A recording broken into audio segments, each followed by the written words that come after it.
Today I'm going to be teaching you how to do multiple undos in Photoshop.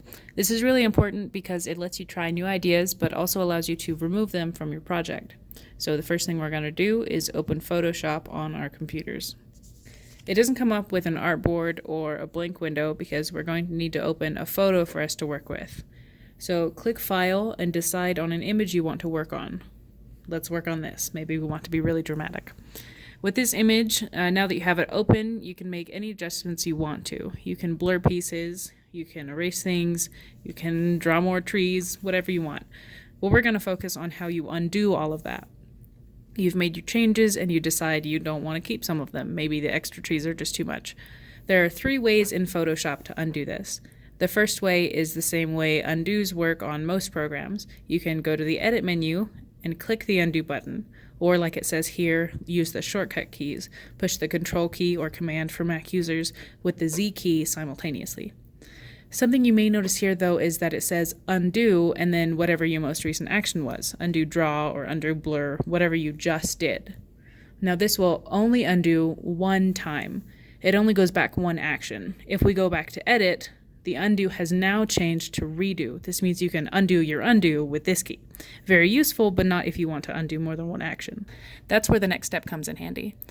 If you look just down from the undo redo button, there is a step backward button. If we click this button, look, the next action undoes. We can continue this up to 49 times, I won't bore you, but I counted the times, before it no longer works. But it is annoying to have to click that many times, so this one also has a shortcut key. The shortcut key shows right next to the name of the step backward button here in the Edit tab. If we press these 3 keys together, Control or Command for Mac with Alt and the Z keys, we can undo up to 49 times without having to move the mouse at all.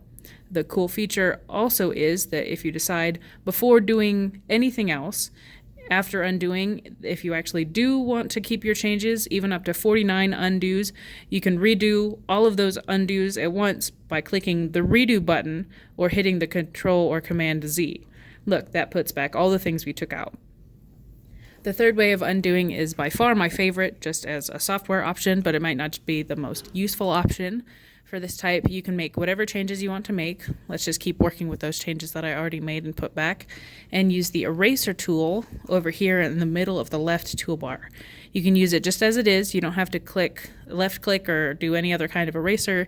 If you've already used it in a different way, then just left click on the eraser tool and then click eraser tool at the top to get back to what you want. To use this to undo instead of just to erase like this tool normally does, go up to the top menu for the eraser option. There's an option called Erase to History with a box next to it. When you check that box, you can do this. So cool. What that's doing is that it's erasing everything you've done up until the last time you saved. You can erase part, you can undo it, whatever you want. It's just a brush tool that works as an undo button. If you have a lot you want to undo and you don't want to click or press keys 49 times. The last thing you have to know about undos is that as soon as you save and exit the file, whatever you've done is permanent and is part of the file. So if I save this with these changes and exit with this little exit button here, careful with this because you can close files without closing the program and reopen it at a later point. All of those changes have saved. The Erase to History button doesn't work anymore because it's now saved to be part of the history. This doesn't work if you save the file or just hit Control S. Only once you have saved and closed the file. So to recap, there's 3 ways to undo your actions in Photoshop. You can click or hit the undo or redo button here and undo once. You can click or hit the step backward button and undo up to 49 times. Or you can use the Erase to History feature and brush to undo your changes. That's it. Happy creating!